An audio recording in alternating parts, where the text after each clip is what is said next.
All rise. The court is now in session. The Honorable Judge Johnson is presiding. Please sit down. A case is announced for hearing on charges of Annie Crabtree.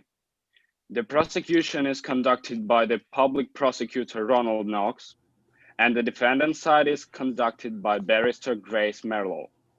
The floor goes to the prosecutor. Citizen Annie Crabtree is being accused of murdering her husband Alec Crabtree on November the 23rd. She struck him on his head with a blunt object and then fled through the window. She then came back to the house, went to the kitchen and pretended to be making milk for Mr. Alec. At 11:15, she found the body and called the police. The floor is given to the accused. Mrs. Crabtree, do you admit your guilt? No, I do not. I'm 100% sure that I'm not guilty. In this case, the floor goes to the litigant of defense. I believe my client is innocent. The evidence will be presented during the hearing. I propose to call witnesses from the prosecution side. The first witness is Constable Briggs. Mr. Briggs, could you describe the evidence of crime seen as you saw upon your arrival?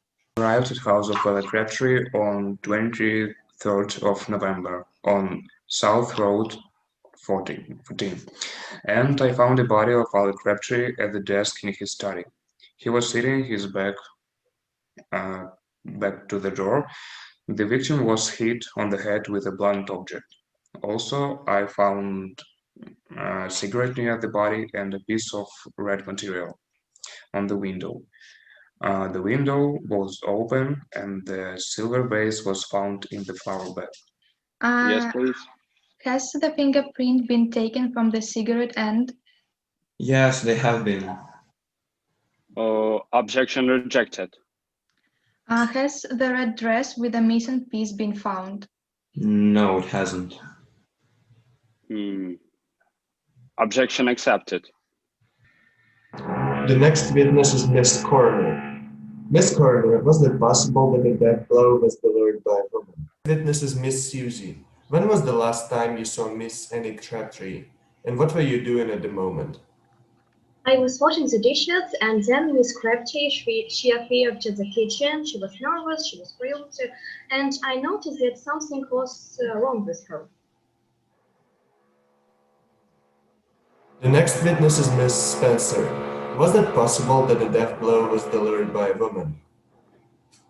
Oh, well, the victim was hit in a temple, and this kind of hit does not require much strength. And the blood force analysis shows that the assaulter is a person of average height and complexion. So yes, it is possible that Mr. Crabtree was killed by a woman.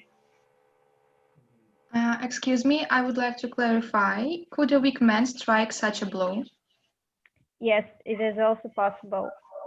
I would like to ask Daniel to stand up. Honorable Judge Jerry, as we can see, Daniel is quite short and he has a thin build. I'll ask the court to take it into account. The next witness is Miss Hamilton, the therapist. Miss Hamilton, how could you describe the psychological status of Mrs. Crabtree? Was she nervous? The next witness is Miss Hamilton, the therapist. Miss Hamilton, how could you describe the psychological status of Mrs. Crabtree? Was she nervous? Psychological examination revealed that Mrs. Crabtree's mental state is normal according to the circumstances and general emotional background. Everyone who was in the house that night, including her, is nervous and worried within normal limits. However, Suzie's examination had an amazing performance. Her behavior and state of mind is surprisingly calm. Coroner, I'm finished with the witnesses. Then now, Miss Marlow, I propose to call witnesses from the litigant side. Thank you. Mrs. Fairfax, you will be the first. Tell me, please, have you been in a relationship with Alec? No, don't say anything, please. Don't say a word. Silence in the courthouse. I just wanted to say that I wouldn't get anything from killing. I lost a person, that's all. I have no reason to do this, and I'd like Also, to mention that, as I think Daniel had a motive. How do you think, what motive could Daniel have? He has problems with money. He has a debt of 9,000, something like that. Alec told me himself. Just ask, everyone knows it. And I saw him with a red handkerchief when we played together. It's up to you, but I just don't trust him. Okay, thank you. I would like to call Mr. Fairfax as a witness. Mr. Fairfax, did you know about your wife's affair? Of course I knew. Were you jealous of your wife? And could your jealousy have motivated you to kill your friend? Because we know that everybody was really nervous that evening. Of course I was jealous, who wouldn't be, but it is not a motive to do such a thing like a murder. If I ever wanted to get a revenge, I would do it in a peaceful and legal way. Okay, thank you. Next person I would like to call as a witness is Daniel Crabtree. Mr. Crabtree, who were you to the victim? The victim was my brother. What was the relationship with your brother? We loved each other so much, and I could imagine my life without him anymore. Is it true that you are a gambler? Yes, it's true. Is it true that you have debts for a large amount of money? Yes. Did you know that according to your brother's will, you were entitled to a large sum of money? I heard it for the first time. Okay, thank you.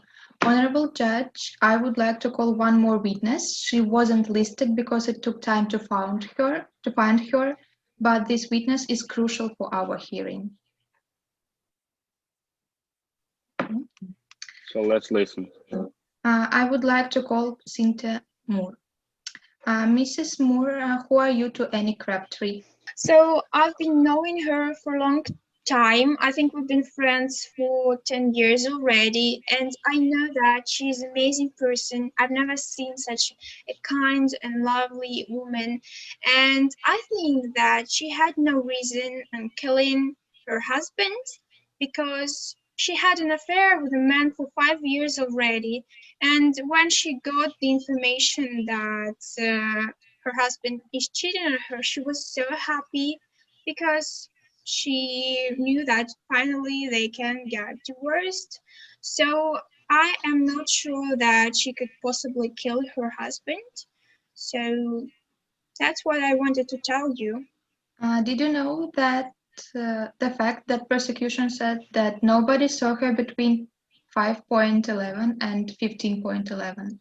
Of course I know. I've been chatting with her. I called her at that time, and I think, yeah, we had a chat for like 5 to 10 minutes. We've been discussing like some, girlish thing and all that stuff.